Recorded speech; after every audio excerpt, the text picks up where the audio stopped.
এখানে হচ্ছে জলবায়ু বিষয়ে আর হচ্ছে স্বাস্থ্য বিষয়ে আমরা মুক্তভাবে আলোচনা করতে পেরেছি। এটা এমন একটা প্ল্যাটফর্ম ছিল যে সবাই তার নিজস্ব ওপিনিয়নটা খুব ভালোভাবে সে আলোচনা করতে পেরেছে।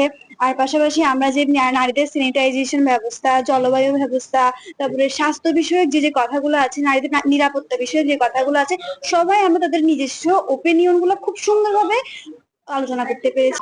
আজকে মূলত আমাদের যে চেষ্টাটা ছিল যে একটা গণশুনানি আমরা আয়োজন করেছিলাম ব্লাস্ট এবং আমাদের যে সংস্থা রিপ রিসার্চ ইনিশিয়েটিভ বাংলাদেশ, দুই সংস্থা মিলে আমরা একটা গণশুনানির আয়োজন করেছিলাম। এখানে নানান ধরনের মানুষ সমাজ থেকে উঠে এসেছেন, যারা সরাসরি উনারা ভুক্তভোগী।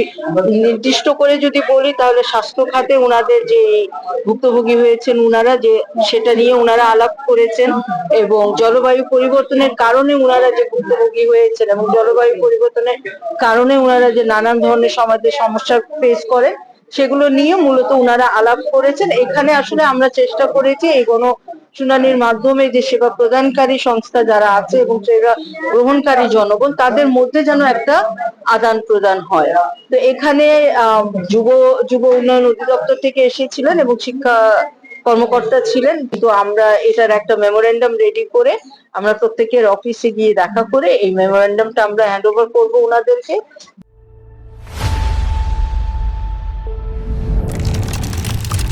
যে নাগরিক আসলে কি বলেছে, আজকে নাগরিকের সমস্যাগুলো কোথায়, নাগরিক এই সমস্যাগুলো সমাধানটা কিভাবে চায়। জনগণের অনেক সমস্যা সমাধানের বিষয়গুলো চলে আসছে। সেখানে আমি বিশেষ করে যেগুলো দেখতে পাই যে মানুষের সমস্যা প্রথম জায়গা, সমস্যা সমাধানের জন্য মানুষ প্রশাসনের কাছে যায়।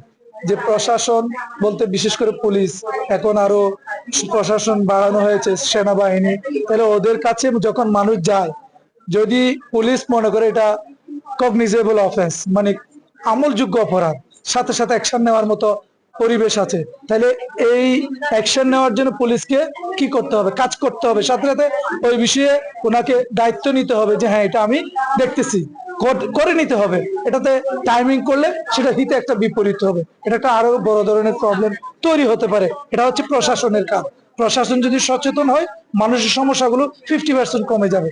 দ্বিতীয়ত কথা হচ্ছে মানুষ আইনের ক্ষেত্রে আমি বলবো, আইনের কাছে মানুষ যখন আসে, আমি সরাসরি বলবো কোনো ভালো আইনজীবীর কাছে পরামর্শ নিতে বলবো। কোনো সমস্যা হলে তাহলে সমস্যা, তখন আইনজীবী বলবো আপনি এই সমস্যাটার জন্য এই আইনি পদক্ষেপটা গ্রহণ করেন। কিন্তু মানুষ করে কি, স্থানীয় বা কোনো তৃতীয় পক্ষ বিষয়গুলো পরামর্শ নেওয়ার জন্য যায়, কিন্তু মানুষ এটা তাকে আর ডাইভার্ট করে ফেলে আইন থেকে, তাহলে তখন সে এদিক ওদিক ছুটতে ছুটতে ন্যায় বিচার থেকে বঞ্চিত হয়ে যায়।